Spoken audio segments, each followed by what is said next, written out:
Another win for them yesterday, and now they are 7 points clear at the top of the table. But still, Manchester City are favourites. I'm going to come back to you on this, Janusz.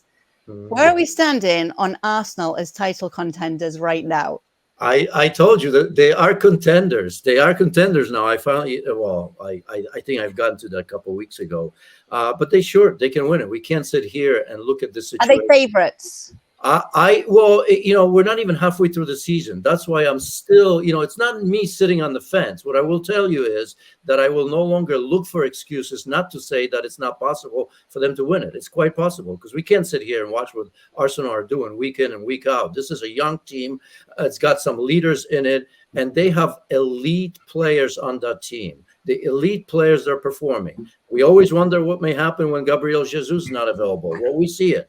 The elite players, the young elite players, because I mean, it's scary to think what Saka and Gabriel Martinelli may do in years to come if they continue to develop at this level, because they are elite. Odegaard is an elite player. We saw yesterday how incredibly good Thomas Partey can be. We've seen Xhaka, who finally, without the pressure of being the main man and a captain in the past, how well he plays, because he just plays his role. Too much was asked of Granit Xhaka in the past, and I think we always knew that he's a good player. So, look, I think they are right now favorites, if you want me to say it. The only thing is that I think we tend to forget that it's not even halfway through the season, and Arsenal hasn't played Manchester City yet. No, they haven't, but maybe they could lose to them twice and still win the way things are going. But will they win it? Arsenal, for you, Mark? They can win it, but they're not the favourites, and I do think that we need to see them react after a setback. We haven't seen that, and that's because they've been playing so well. I mean, I think the only league game they've lost was at Old Trafford, so there's no shame in that, and they were very good that day. But the pressure on Arsenal comes when they do drop a point or drop a 3 points maybe, and then how do they react? Because they're a young team, and we saw at the end of last season when it looked like they were nailed on to qualify for the Champions League, and they blew up in the final 2 or 3 weeks of the season.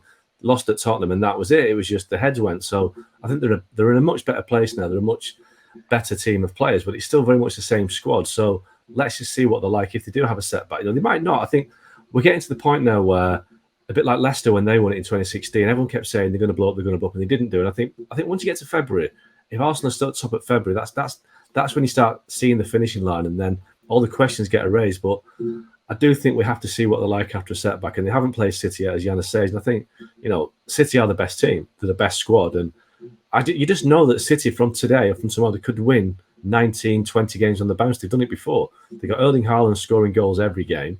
They've got people like Phil Foden, Bernardo Silva, Kevin De Bruyne that can always supplement that. So City are so strong that Arsenal at some point will start to look over the shoulder and start worrying about what City can do, and that is it's a psychological thing for me. That is the test for Arsenal. But they've held off so far, but it is early and it's not the halfway stage yet, as Janusz says.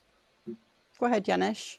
Oh no, it's good. It's good. I don't know if I have much to add, other than I think the key point is what Mark made, that you have to look at the squad, and that squad is unbelievable in Manchester City, and that squad does not exist at Arsenal. And I think when that time comes, when you do get another injury or two, or maybe a setback, I think you always feel that you can change the lineup in every which way, and maybe change the way the game's played. Although again, I mean, here's Manchester City dropping a point, dropping a point. So that's quite great.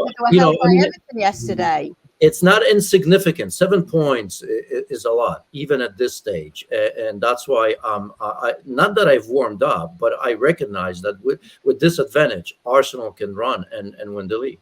So what went wrong for City yesterday then, Mark? Good question. Everton have had a really bad run of form, and you would never have said that they were going to drop points in that game. But, Demarai Gray's goal was a fantastic goal, but they still had time to respond after that. So I was surprised. I mean, I saw them at Leeds in midweek last week, and they could have scored 10 by half time. So City creating so many chances that it was just a shot to the system, that result against Everton yesterday. Everton do have that ability in them to get the odd result here and there, but I don't know. I can't explain it, because you look at the team that City had out, you look at Everton's recent form.